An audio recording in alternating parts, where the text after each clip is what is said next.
G'day, this is Captain Uber, this is the Manwell rifle, and this is the Manwell carbine. These two weapons are added in the Manwell rifle set creation club item that was added rather recently, and just to get this off the bat, just to get this out there, they're combat rifle reskins, and the trigger's all the way back there, by the way. You can barely even see it, interestingly enough.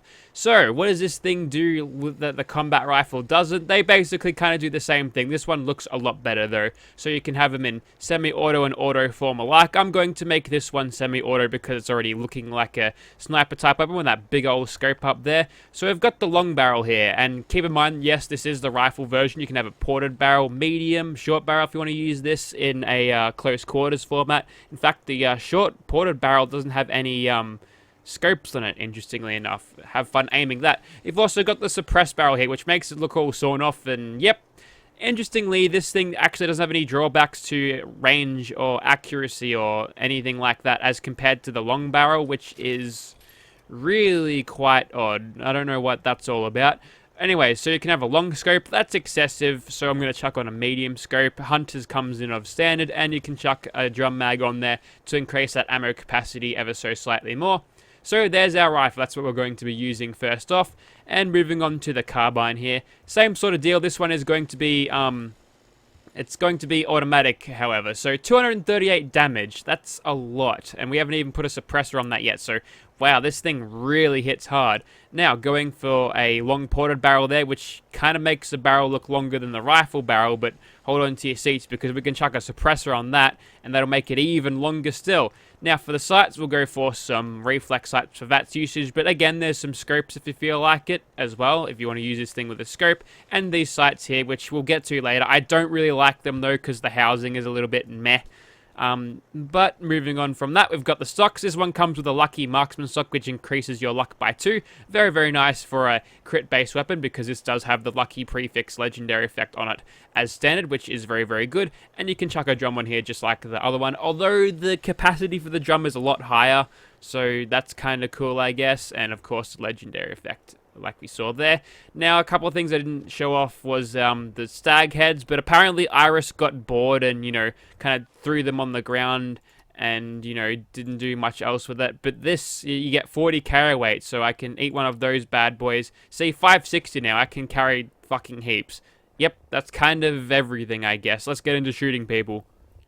Alrighty, so here we are in Gunner's Plaza with our Manwell rifle. That's what it looks like in first person, pretty good, and just a basic medium scope, nothing changed there from the norm. And that's what it looks like in third person, barrel very long, but check this out. You can make the barrel longer with the carbine variant, and even longer still with the suppressor too. Okay, so we're going to run this without the suppressor, and by the way, if you're going to whine about not hearing the automatic one suppressed, just boot up full up 4 and fire your combat rifle, there you go. So one of the things I've noticed about this weapon is that, that was a cheeky headshot there, that it's a little bit inaccurate at range. We probably won't see it within the confines of this place, but I've had it where I've just missed easy shots simply because the bullets have just drifted off a little bit. So I feel like there's a little bit of inherent spread when it comes to this weapon, which is not usual for weapons, you know, under Bethesda's vanilla game jurisdiction. So that's kind of odd. I don't like that. If I want to point at something and pull the trigger, I kind of expect it to hit, especially in Fallout. If we're playing something like Armor or some other realistic shooter where, you know, you expect your weapons to have a little bit of base inaccuracy, you know, like Battlefield 1 where everything was random chance, well, yeah, I can accept that, but not Fallout. I want to make use of my bullets, goddammit. So, 64 rounds in this, and okay, that took me off guard. I didn't expect to see a turret in there. Yes, but regardless of that, it's a whole lot of bullets to have in the carbine, and they're firing the same rounds, so what's different about this one? Also, what flamer is that? Poisoners. Well, I guess I am poisoned, but it only lasts like 3 seconds. Alright, we'll make use out of the sniper here. See if we can't get some of these shots missing. There we go. There's a knockdown there. That's good. Oh, I think I got one there. But again, we're a little bit too close. So honestly, you wouldn't probably want to go more than a short scope with this because if you chuck on a long scope and you try to snipe at even the longer ranges, that was a totally unnecessary reload, by the way, you'll find that your bullets will be missing, just like I did against that gunner there. I'll probably try to... I'll use this a little bit later against some longer range targets, and I'll show you, because it's something that, you know, really pisses me off, as Captain Bridget just aptly put. Now, something strange about the combat rifle in this game is that it kind of fires slower in third person when you're crouching, I think. Yeah, that's weird. Yeah, I don't know why it does that. That's a weird bug. I wonder if that's still in Fallout 76. I don't know. Maybe not. They wouldn't have let all bugs from Fallout 4 exist. What are you walking crippled for? That's really weird. But as you can tell right here, you can just see how much more effective the automatic one is at doing the job of killing... Oh, it's another legendary flaming gunner person. And also, that turret spawned way out of place again. This one is built for slaying ghouls, though, so there you go. Oh, yeah, so this automatic one is definitely the way to go. Automatic receiver all the way for these things, because the DPS does slow down quite a bit. But, yeah, I'm going to chuck a suppressor on this. We'll target some dudes at longer range, and we can see what this thing can do against some, maybe, super mutants at longer ranges. Alrighty, so we're going to run the gauntlet today, and here is what our rifle looks like now. It looks really sawn off and stubby, but that's okay. The range stat hasn't changed at all, you know, despite it being a suppressor. So, what have we got over here? Let's see if we can't bait these raiders out, or just charge into them and see what happens, eh? Yep, that'll do the job.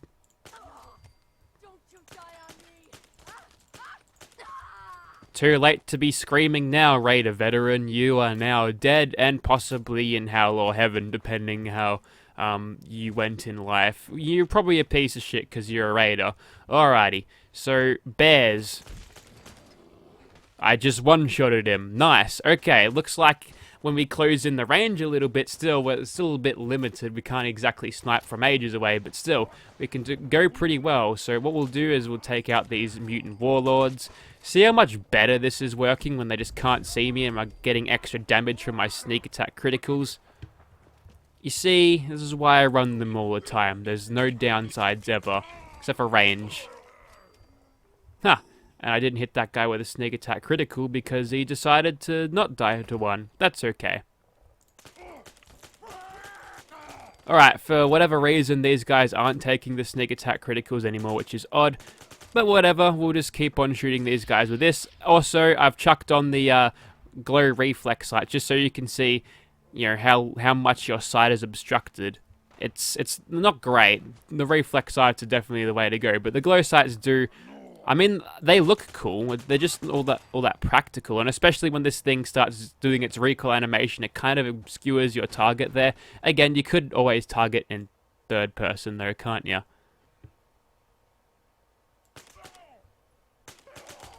Okay, that dude attacked me with lag before I could finish him. That's really annoying. Yeah, maybe I need to, like... Alright, that guy saw us. That's okay. Is that a dinosaur? That guy saw us. Thank you, I'll be here all week. Alright, we'll just keep on killing these guys. And as you can tell, plenty of damage against these tanky super mutant warlords. We're going to have no problem slaying Gerald at the end of this, so long as we can just keep our sneak attack criticals rolling in. That is only a basic super mutant, so he'll go down nice and easily. Down. What am I, Scottish now, am I? Have you ever been able to speak so badly that you just switch accents mid-sentence? Okay, that confused me for a second because I was looking at multiple dudes' health bars in one. Wow, that's really ragdolling everyone. Alright, let's get some criticals in. That's pretty damn good. Speaking of criticals, you know what I haven't done yet? I haven't turned on God mode. No, I haven't checked out what the criticals are like with my automatic one. Totally unnecessary reload number 2. Let's see how we go. Can we one-shot him? Well, we probably could until, you know, he decided not to, you know, get sneak attack critted. And I think these lot are from... They're from Gerald's crew, so he's after me now. And that means he is definitely aggroed to me. I'm just going to hide behind this. That'll stop him for sure, right? It appears my plan has worked. Gerald's weaknesses is white picket fences, interestingly enough. And now we can get those snacks on him, because I trigger people by saying sneak attack criticals. Well, guess what? If I'm not allowed to call things by their real name, then what am I going to call? Never mind. and just don't think about what I was about to say. So no problems taking out old mate Gerald. He's off for a runner now. He's, as far as he's concerned, I'm still behind the... Wow, he just teleported away? No, he just had cloaking technology. Too bad he wasted it. He bought a stealth boy, a dodgy stealth boy that lasted him like a second. Ah! You see? Right there, taking stuff at range. I missed shots against Gerald of all fucking monsters here. How the hell do I do that? How the hell could I possibly miss? I'll tell you why I could possibly miss. Random spread and deviation, which is not present in other vanilla weapons, which makes it particularly jarring. And, ooh, yikes. Okay, I think I broke his neck on the way down. Also, everything's lagging now, so I'm just going to stop the recording. Alrighty, let's see if we can't get this weird sniper deviation thing to trigger. Ah! Right there. You saw it. That first shot was right on his chest and it just sort of sailed aside.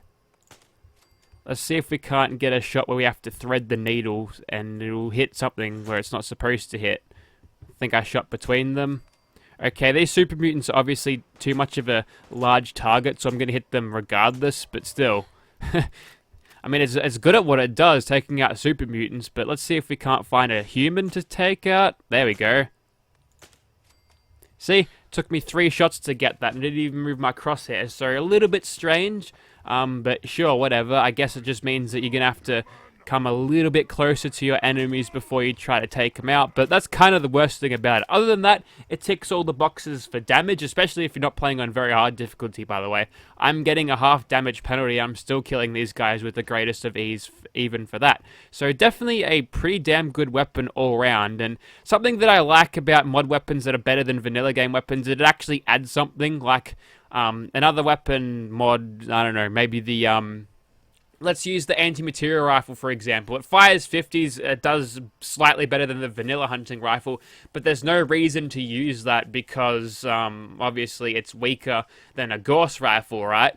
But whereas this thing is basically an upgrade from a combat rifle, it's gonna do around about as much as, I guess, a handmade, maybe a bit more, maybe a bit less, but around about the realms of that. So it's definitely a very good weapon to have, and if you've got a whole bunch of 308s, then use it in this. It'll probably do you very well.